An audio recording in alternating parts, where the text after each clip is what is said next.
My name is Lee Katcharan. That's actually a picture of me there in the upper left-hand corner from maybe about 10 years ago before my own catastrophic health event. And we're here on this site to raise money for a one-time grant to help nurses cover some of the medical expenses that they may owe due to some kind of a catastrophic event like stroke, cancer, or life-changing accident and get back to work. Now, it's sick, the price of medicine. We're told our healthcare costs outpace all of the developed countries, and in many cases with worse or no better medical outcomes. We also have no oversight of what doctors, hospitals, or outpatient medical centers actually charge, and costs can vary by 100 to 300% just based on where you live for the exact same procedure.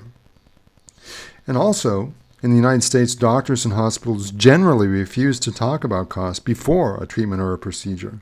Now, would you actually buy a house, a car, or the big-ticket item without first knowing the price?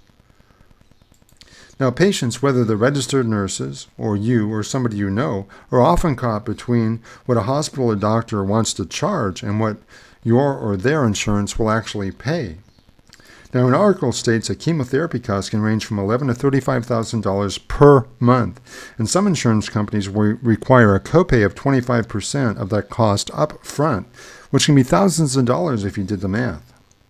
So basically, after years of caring for others, perhaps a loved one of yours, or maybe even somebody you know, those nurses are now caught in a position where they actually need help themselves. It's a reverse role.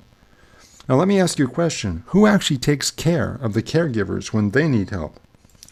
Now I could go into depth here as to all the ins and outs of what qualifies for state or federal health insurance, but the bottom line is that there's many variables in getting health coverage for some kind of a catastrophic event.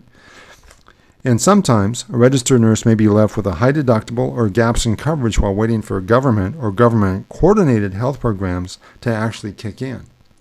Now there's some out there that say, well, water is wet, rocks are hard, and life is not fair, and that's just the way it is. But people who care can help to make the life of a disabled, ill, or healing nurse less unfair. We'd actually like to be able to call up some of those nurses in need right now, today, and let them know that thanks to you, help is on the way. Now, to that end, please donate $25 right now, today. And also, please check out our thank you gifts. Now, if you're unable to give a money donation, please talk to your friends about what we're trying to do here or use social media to get the word out. Now, if you do give a money donation, you can actually give in honor of somebody that may have passed or is themselves struggling with the disease process. Now, at Help a Nurse in Need, our organization consists of a group of volunteers. There's no compensation involved, and some of our board members or volunteers have actually purchased out of their own pockets thank you gifts for those who donate more generously. Now, why do we do this? Well, we do this so that more of your actual donation goes directly to those nurses that are in need. Now, in addition, we'd like to get your advice, anything you can think of, and please email your insights to amy@pleasehelpanurse.com. Now, how do we work?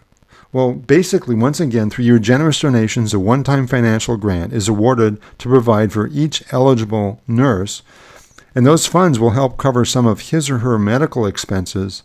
And to that end, once again, we're asking for just a minimum donation of $25 right now, today.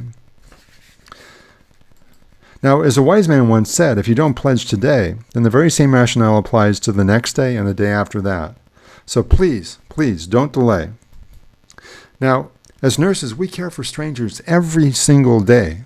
Won't you return that favor now and care for a registered nurse in need who may be a stranger to you? We wish you the best of health and the best of luck. Thank you.